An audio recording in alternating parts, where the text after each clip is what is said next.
Clint is going to take us downstairs, the members of the media, I think, to have a look at some of the still shots from the night, from Wednesday night. But if you have any questions for me in advance of that, or for Clint, we're happy to answer them. What about St. Paul's, Christy? St. Paul's. St. Paul's. The court system?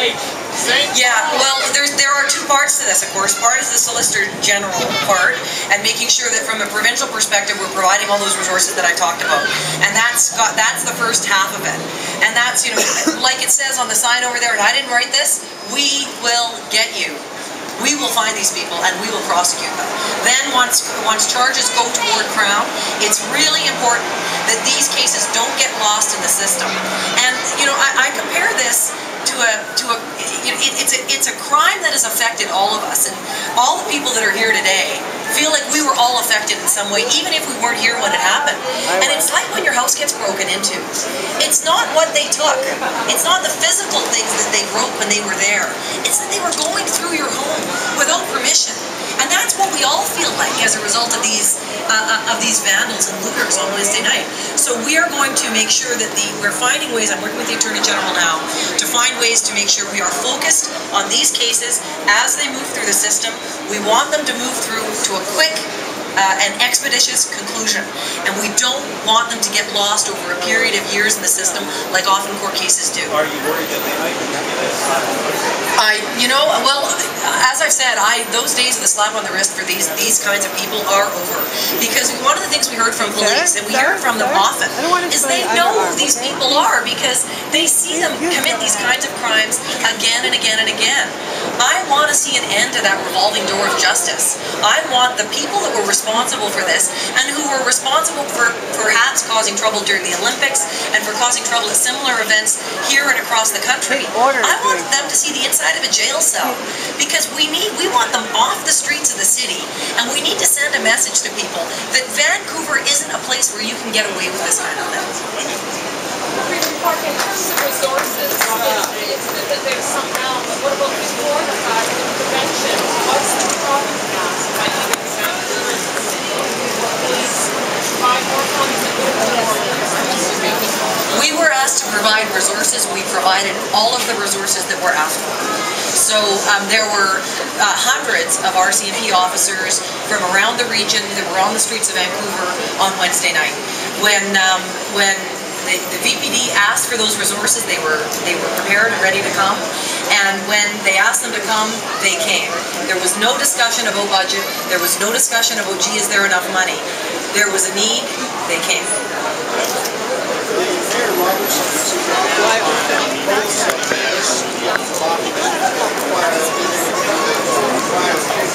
I want to get into the store. There will be a review of this, and it will be a review that is independent of government.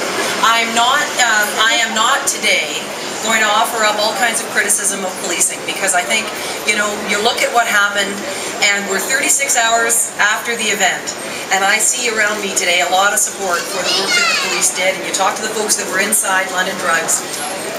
Police and ambulance and emergency responders did an incredible job under incredibly difficult circumstances with thousands and thousands of spectators around who were innocent, but perhaps some of whom got drawn into it.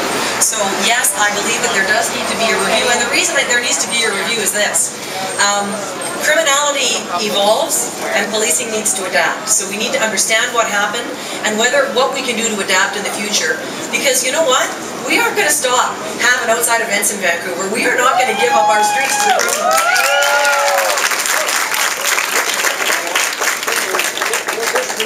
Will this review include a look back at why the recommendations of the 94 Riot were not put in place for this particular event? Well, I think police would tell you, and I'll leave it to them to speak about that specifically, that there were a lot of lessons that, from 1994 that were integrated into the approach that we saw on Wednesday night. But, you know, I believe that there are certainly lessons to be learned from this. It's 17 years later. Criminality has changed, the city has changed, and the nature of the events changed. So we are going to review it. It will be independent of government. The exact nature and method of the review, though, we're still working on it, Jeff. I mean, we're 36 hours after the specific event, but I don't know. I don't know. My hope would be it would be something that we could do quickly, and hopefully that because we want to get to the bottom of it as soon as we can. The thing is that it's I think police and police resources and all the emergency responders need the information about what happened. Because they more than anyone want to make sure that they're doing their absolute utmost to protect our city. And as I said, we're going to continue to have outdoor events in the city. We're going to continue to welcome families into downtown Vancouver, and we want them to be people to feel safe and know they are safe. So it's important we get to the bottom of it quickly, and it's important to be independent of government and policing.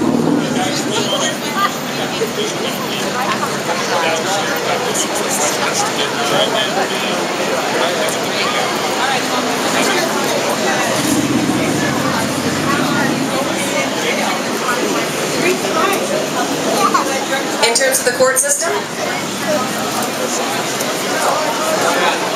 Well, cases can sometimes take, as you know, I think we all get incredibly frustrated when we look at the years and years sometimes it takes for cases to get through the system. I find it incredibly frustrating. I think the public, all of us as citizens, find it incredibly frustrating.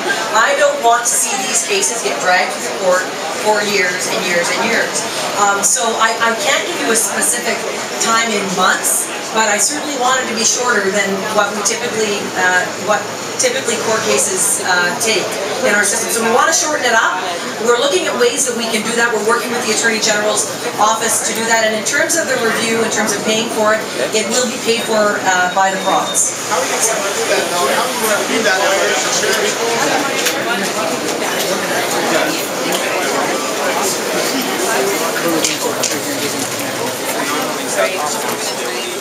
Protection of our staff, our General Manager of Loss Prevention, Tony Hunt, who's going to walk you through, give you some sample images, part of the thousands and thousands of images we have of these criminals. Thank you so much. They'll be useful. Yes, absolutely. There you go. So what we're doing, Premier Clark, is right now it's very early in our investigations. We've grabbed from, we have approximately 40 video cameras in this facility here. And as you can imagine, over the period of quite a long time, we've had to download and store a very, very large volume of images of the individuals who were involved here. So what we need to do is we need to go through each and every individual image now. We're going to serialize them. So we've got a serial number attached to each individual who's involved in the situation or is a good witness to the situation. And so what we're going to do is we're going to work with the police and hopefully with the public, and we're going to get them to help us identify some of these individuals.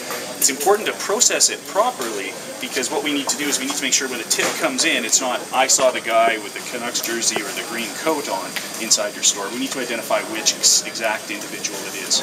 And the nice thing is with the system, the way we have it set up, even people who had their faces covered at different points during the time in the store, there were other points where we could get different angles and shots. So I think identification is going to actually be, we're going to have a high degree of success, I believe. And the thing about this is, we know when we find out who they are, line 111, we want their bosses to know, 111. and their families to know, and their neighbors to know. I think the people that get up to this kind of activity, can't live in anonymity. Everybody needs to know who they are. And that's the value of the work that you're doing in this. I hope that all the media that are here today, you broadcast these pictures. Who is his boss? Who is his neighbor? Where are his mom and dad? Absolutely, and one of the important things is every single person who came into this store that day, whether or not they took anything or not, are for sure a very good witness, but certainly is somebody who has now at this point a bit of a legal issue that they need to get in touch with the Vancouver police to deal with. And as Tony mentioned, we're working very tightly with the Vancouver City Police to provide them the video with our serial numbers as is going to best able the investigation to proceed, as you indicated, with the greatest amount of speed and accuracy. And make no mistake about it, that these people have hurt our family here at London Drugs, and we're going to do everything we can to make sure they're brought to justice along with the province. Thank you for your help with that, because these people have hurt everybody's family in British Columbia. They've hurt our reputation across the country and internationally, and they've hurt our sense of security and our sense of ourselves as a city. And so bringing them to justice is going to be a big part of our own healing. Thank you for that. Thank you. Thank you. Thank you, Tony. You're doing great work. Thank you so much. All right. Thank you. Okay. Okay. That's what I mean.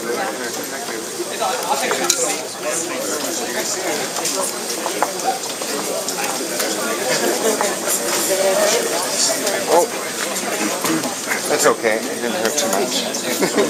Oh, good, good. So we'll see. Hi, how are you?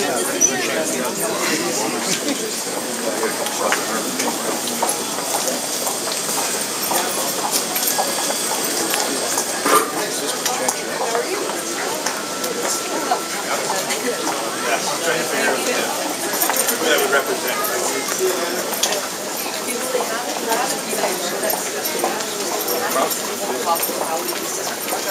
I told Trevor that when I saw him yesterday. But you know, the thing is that they're still sorting through the first part of this.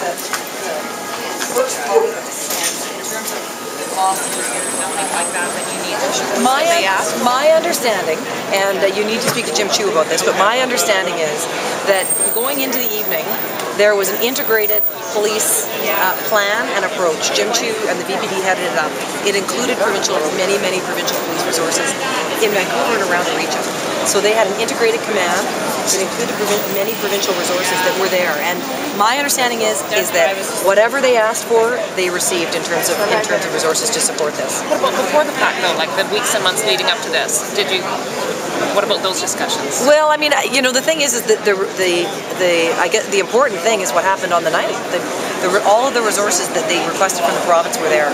Okay, so Mrs. Premier, in the context where we're going to make this the very last one. Okay, in the context where we had some judges that have dismissed some cases because there was no the question of the reasonable time.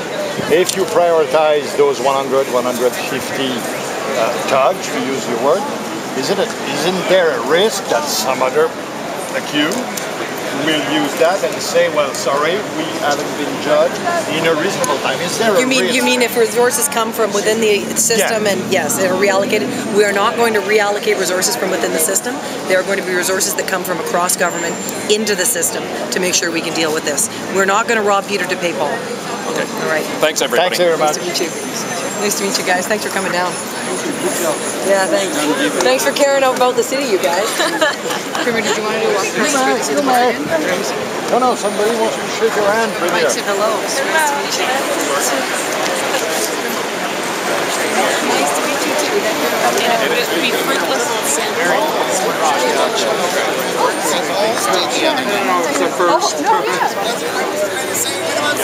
Jess, she can do more than first. I didn't know what you were talking about. No, because they were there all night. They saw more people there. I know.